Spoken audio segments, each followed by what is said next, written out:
call came in at 12:03 a.m. That wasn't unusual by itself. I worked the overnight shift for a small corporate building in St. Louis, monitoring security cameras and handling internal phone lines after hours. The company owned 3 connected office towers, but at night the place was basically empty. Cleaning crews left around 11. Maintenance left by 11:30. After midnight, the building was supposed to be silent. My job was simple. Watch the cameras.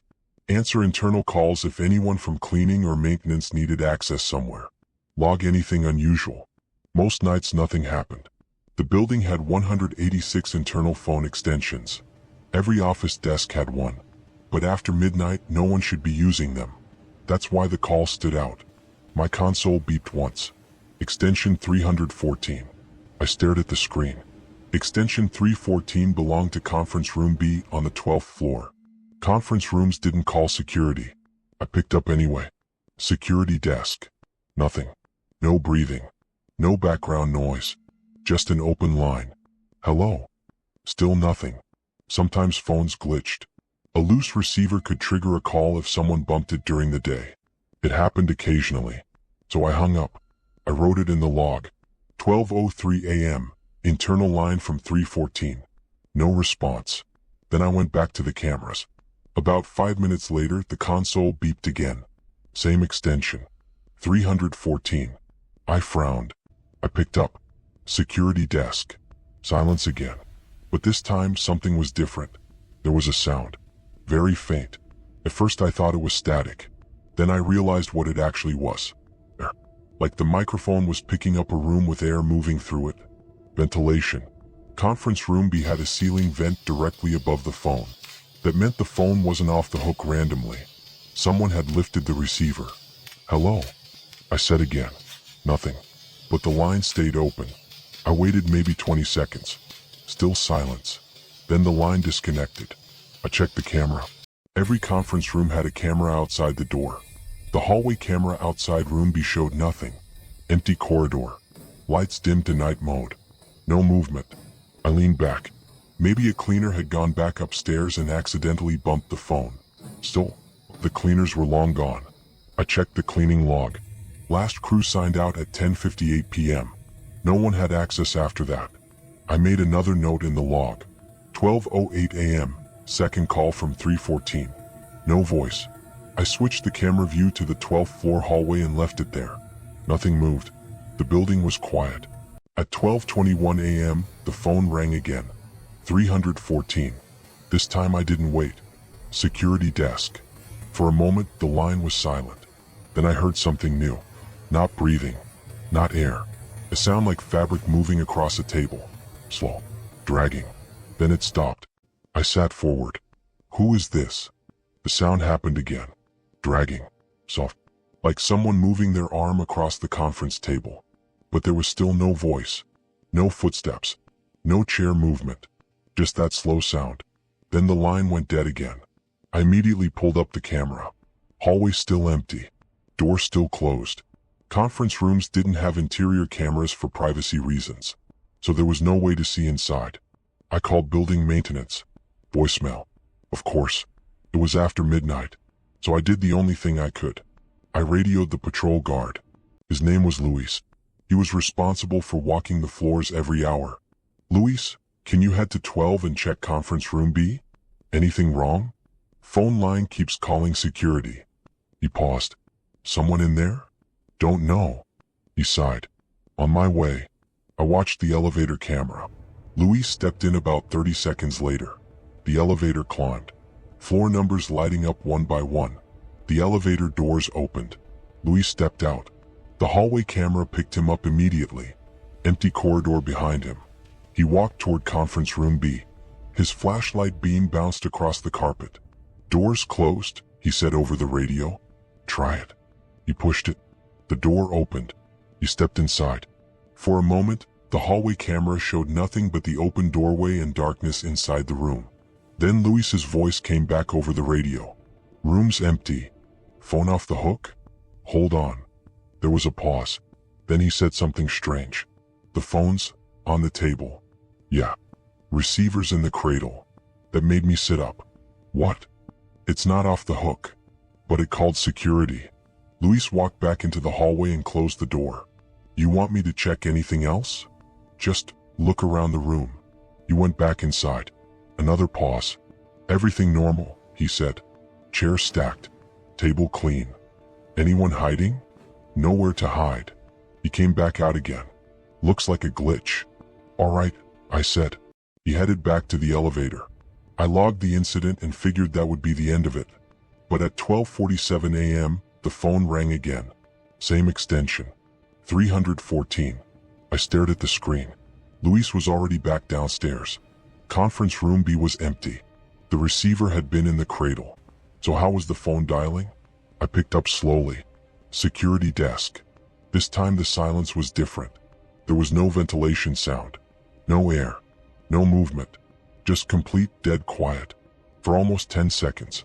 Then something happened. A voice came through. Very quiet. So quiet I almost thought I imagined it. A whisper. Just 2 words. Still here. Then the line disconnected. I froze. The building was empty. Luis had just checked that room. There was no one there. I immediately switched back to the hallway camera. The corridor was empty. Conference room B door closed. Nothing moving. But something bothered me. I rewound the camera. Back to when Luis left. He had closed the door behind him. And the hallway stayed empty. But when I zoomed in on the door, I noticed something. Very slight. The door handle moved. Just a little. Like someone inside had touched it. But the door never opened. Luis hadn't mentioned anyone inside.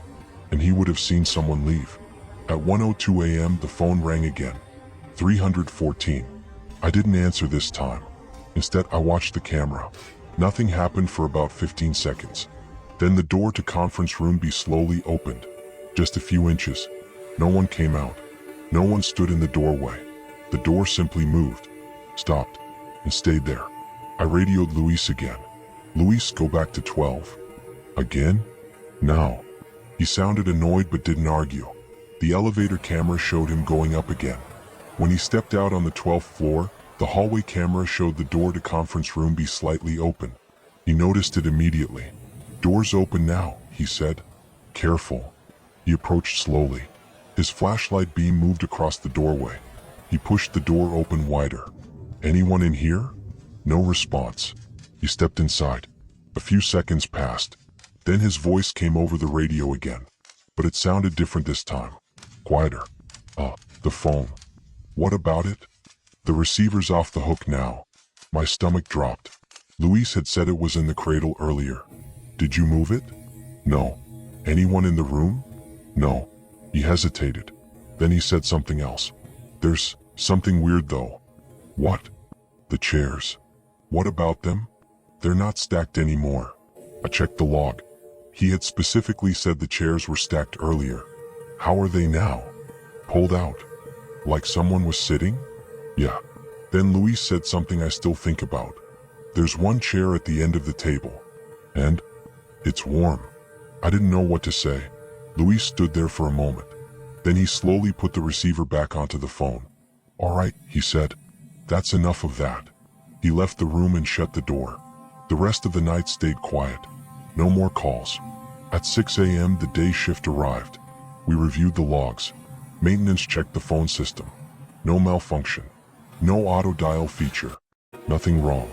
They said the phone should only dial if the receiver was lifted. Then we checked the hallway camera again.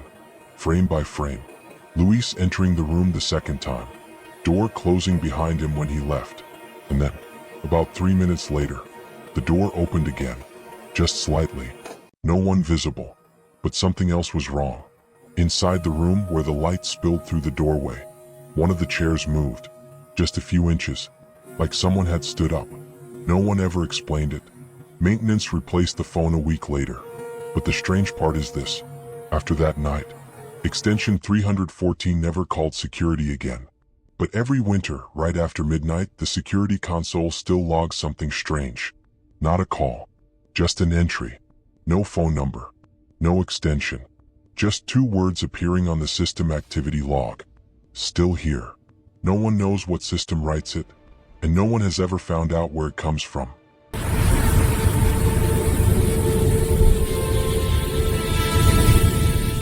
I worked night security at a distribution warehouse outside Columbus, Ohio in 2018. The building was massive, almost 600,000 square feet. During the day it was loud, forklifts, conveyor belts, loading docks, people shouting across the floor. But at night it became something else entirely. Silent. After 11:30 p.m., everyone was supposed to be gone. Trucks stopped coming. The warehouse lights switched to low power mode. Only emergency rows stayed lit. My job was simple. Sit in the security office, monitor cameras, log truck arrivals if any showed up early, and walk the building every 2 hours. Most nights were uneventful, but the system we used had something called shift monitoring. Every employee badge swipe was logged automatically. If someone entered the building after hours, it appeared on my screen. At 12:17 a.m., the system chimed. I glanced at the monitor. Employee entry detected. Door, south loading entrance. Badge ID, number 4471. That caught my attention immediately. No one was scheduled after midnight. I opened the shift list. Night cleaning crew had already clocked out. Maintenance had left at 11:45. There were no active employees scheduled for the building, but the system clearly showed someone had swiped in.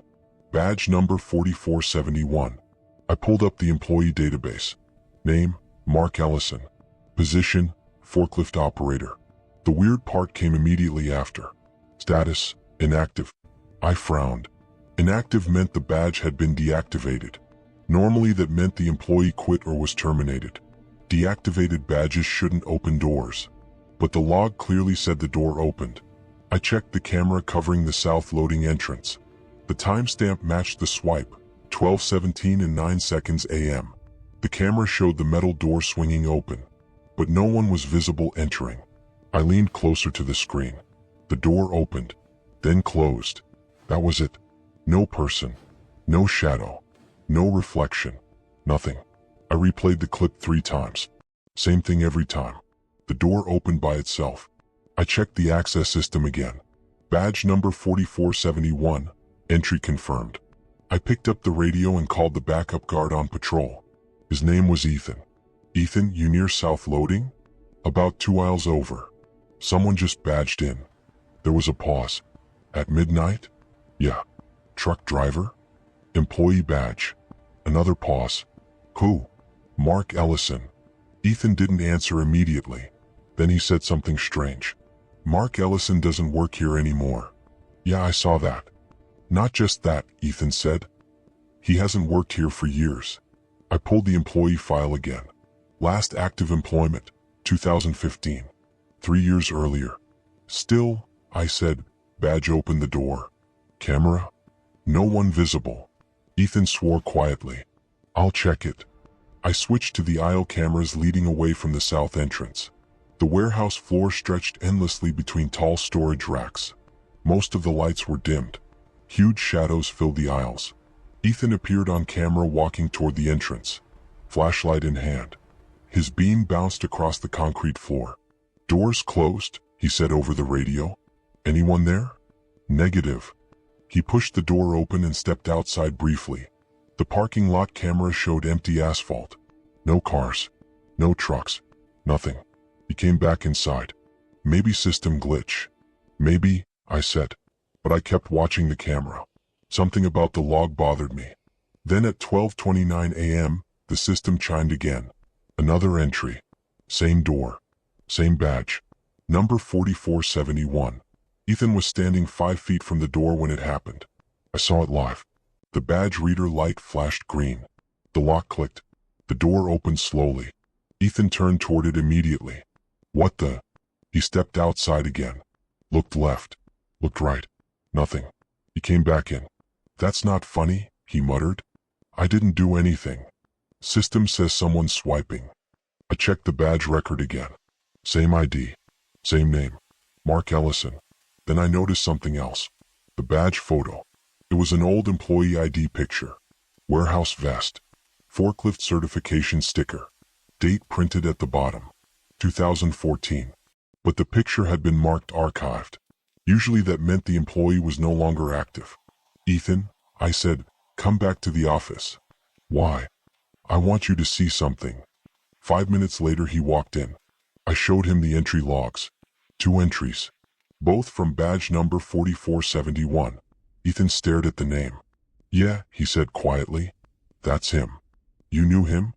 Worked here before I started security. What happened? Ethan hesitated. Then he said something that made the room feel colder. He died here. I looked at him. What? Forklift accident. When? Night shift. I checked the employee record again. Termination status. Reason, deceased. Date, November 17, 2015. Location of incident, south loading area. Same door. Same area that just opened twice. Ethan rubbed his forehead. They shut down the dock for a week after that. What happened exactly? He was unloading pallets alone. And? They found the forklift still running. Where was he? Ethan pointed toward the warehouse floor. Aisle 14. I switched cameras. Aisle 14 stretched into darkness. Nothing moved. Then the system chimed again. Both of us looked at the monitor. 12:41 a.m. Badge number 4471. Entry. Same door. But this time something new appeared. Internal movement detected. Zone aisle 14. I opened that camera. For a moment nothing happened. Just rows of tall shelving and quiet darkness.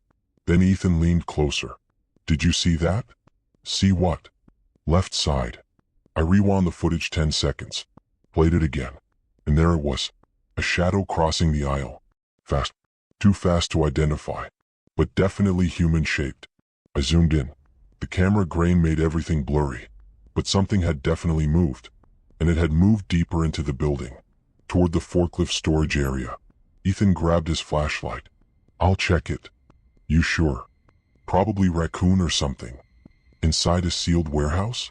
Still he had it out. I watched him walk down the aisle cameras. Row after row of towering pallets. The deeper he went, the darker it got. Eventually he reached aisle 14. He turned the corner. His flashlight beam swept across the floor. Nothing here, he said. Keep looking. He walked halfway down the aisle. Then he stopped. Wait. What? There's a forklift here. That's normal. No, Ethan said slowly. This one's running. I felt my chest tighten. What? Engine's on. I checked the camera. He was right. A forklift sat in the aisle. Headlights dim. Engine vibrating slightly. But no one was in the seat. Was that running earlier? I asked. No way. Shut it off. Ethan approached slowly. The forklift engine hummed quietly. The forks were lowered, as if someone had just parked it. Then Ethan said something that made the back of my neck go cold. There's a badge on the seat. What badge? Employee badge. Which one? Ethan picked it up. He held it toward the camera. I zoomed in. The picture was grainy, but the badge number was clear. Number 4471. Mark Ellison. Ethan looked around the aisle again. Very funny, he muttered. Did you bring that down here? No. He shut the forklift engine off, then walked back toward the office. When he returned, he placed the badge on the desk. We both stared at it. Old plastic. Faded photo. Clip bent slightly. Where was it? I asked. Driver's seat. How long was that forklift running? Don't know. We checked the camera logs. The forklift had been sitting there since 11 p.m. Engine off. No movement. Until 12:41 a.m. That's when it turned on. By itself. And no one appeared in the seat. We both watched the footage again. The moment the engine started, the forklift headlights flickered on. Then the vehicle rolled forward slightly. Just a few inches. Like someone had pressed the pedal. But no one was there. The rest of the night stayed quiet. No more badge swipes. No more movement. At 6 a.m. management arrived. We showed them everything. Security logs. Camera footage. The badge. Maintenance inspected the forklift. They said the ignition key had been inserted. But no one could explain who did it. Or when. Because the key had been missing for 3 years. Since the night Mark Ellison died. Management archived the footage. The badge was taken by HR. The system logs were reset. But something strange kept happening afterward. Every few months, usually just after midnight, the system would register a badge swipe. Always the same one. Number 4471. South loading entrance. And sometimes, If you check the cameras at exactly the same moment, you can see a forklift in aisle 14 start moving slightly, just a few inches, then stop, even though the seat is empty. And no one has seen Mark Ellison inside that building since 2015.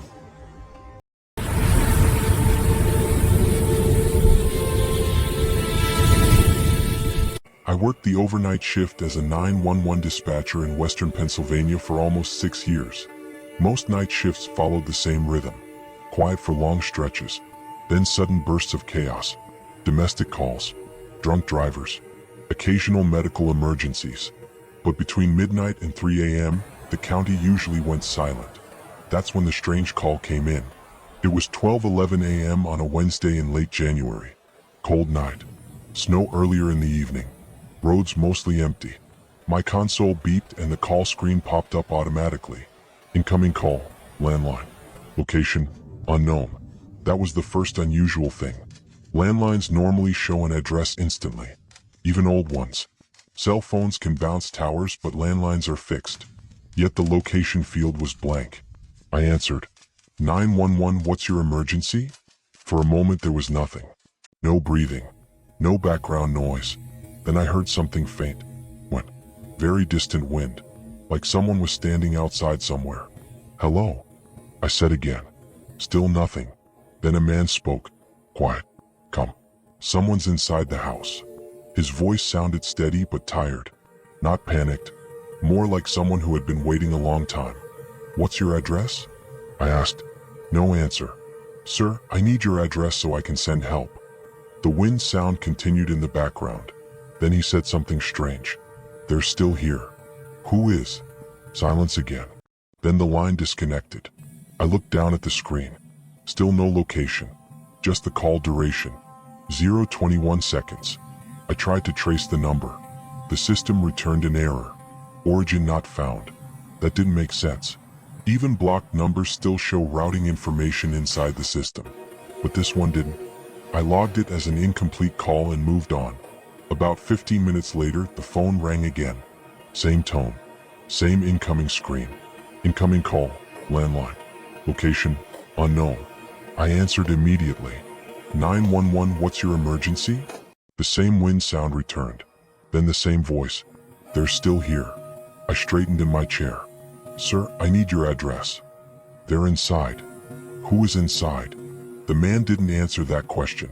Instead, he asked one of his own. Can you hear them? I listened carefully. Went. Maybe distant creaking. But no voices. No, sir. I can't hear anyone. He paused. They're moving around upstairs. My fingers hovered over the dispatch keyboard. Are you hiding somewhere? Yes. Where? In the basement. That got my attention. Are you safe right now? Yes. How many people are in your house? Silence. Then he said something unsettling. I don't know. The line cut again. This time the call lasted 36 seconds. Still no location. I flagged it for supervisor review. My supervisor, Linda, leaned over my desk. What's up? 2 calls. Same guy. No address. None. She frowned. That's weird. I tried another trace through the telecom routing system. Still nothing. The call had no listed exchange. No originating carrier. Just a blank routing path. Like it had come through the system without starting anywhere. At 12:48 a.m., the phone rang again. Same screen. Same missing location. I answered. 911. This time the man whispered. They're closer. My heart rate jumped slightly. Sir, stay quiet. Tell me your address. I already did. No, you didn't. Yes, he said calmly. I told you last time. You never gave me an address. The wind sound grew louder. Then something else appeared in the background. A faint thump, like a footstep above him. They're in the hallway now, he said. Sir, what's your name? He didn't answer. Instead, he asked another strange question. What year is it? I hesitated. 2026. There was a long pause. Then he said something I still remember word for word. That can't be right. What do you mean? They're supposed to come tomorrow. Who is? But the line went dead again. This time it lasted 1 minute 12 seconds. Linda came back over. Still no trace. No. She called the telecom support line. They checked their routing logs. Nothing. The call had entered the system directly through the county switch, but no provider had sent it. That should have been impossible. Then at 1:03 a.m. the phone rang again. Fourth call. Same screen. Same missing location. I answered quietly. 911. The man sounded different this time. More urgent. They found the stairs. What stairs? The basement. Sir, tell me your address right now. Silence. Then he whispered something chilling. You already sent them. I didn't send anyone. Yes, you did. When? Earlier tonight. I checked every active call log. There was no matching incident. No officers have been sent to you, I said. Yes, he insisted. I saw the lights. What lights? The police cars. My fingers stopped on the keyboard. What police cars? He didn't answer. Instead he said, they're knocking on the door now. Who is? The police. That didn't make sense. No one had been dispatched. No officers were sent to your location. But he kept whispering. They're telling me to come upstairs. My stomach tightened. Sir, stay where you are. They know I'm down here. The wind sound stopped. Now the line was completely silent. Then a knock echoed through the phone. 3 slow knocks. Very clear. Not on the phone. On a wooden door. The man whispered, that's them.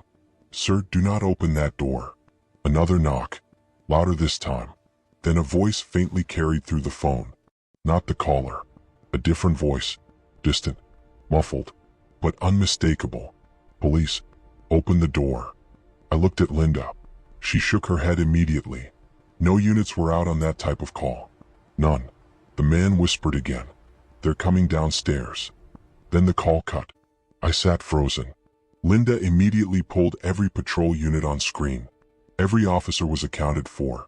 No one had responded to any house calls in the last hour. But something else was strange. The call log had updated automatically. Under the 4th call entry, a new field appeared. Incident reference. January 14, 2009. Linda leaned closer. That's not tonight's date. No. We searched the county records database. Incident January 14, 2009 existed. It was an old police report. Address: farmhouse outside Mill Creek Township. Type: suspicious death investigation. Victim: Daniel Harper. Cause unknown. Details were limited. But one paragraph stood out. Victim was discovered in basement of residence after neighbors reported police vehicles at the location overnight. Except according to the responding officer report, no patrol units had ever been dispatched there that night. The neighbors insisted they had seen 2 police cars outside the house just after midnight. But dispatch records showed no call had been made. No units were sent. The victim had been found the next morning, alone, in the basement. Phone receiver off the hook nearby. The case was closed due to lack of evidence. Linda slowly looked back at me. What time did your first call come in? 12:11. She checked the archived case file again. The death report listed the estimated time of death.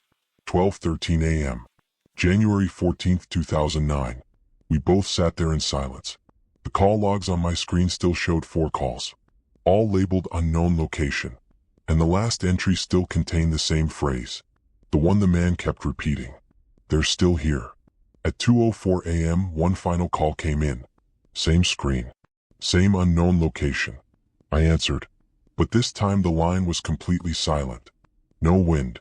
No breathing. Nothing. Then the call ended after 8 seconds. And the log updated itself again, adding a final note under the incident reference. Just 2 words. Case closed. No one ever traced the call. And the farmhouse from that report burned down in 2012. But sometimes during night shifts, right after midnight, the dispatch system still logs something strange. Not a call. Just a brief connection entry with no number attached. And in the notes field, 2 words appear for a few seconds before disappearing. Still here.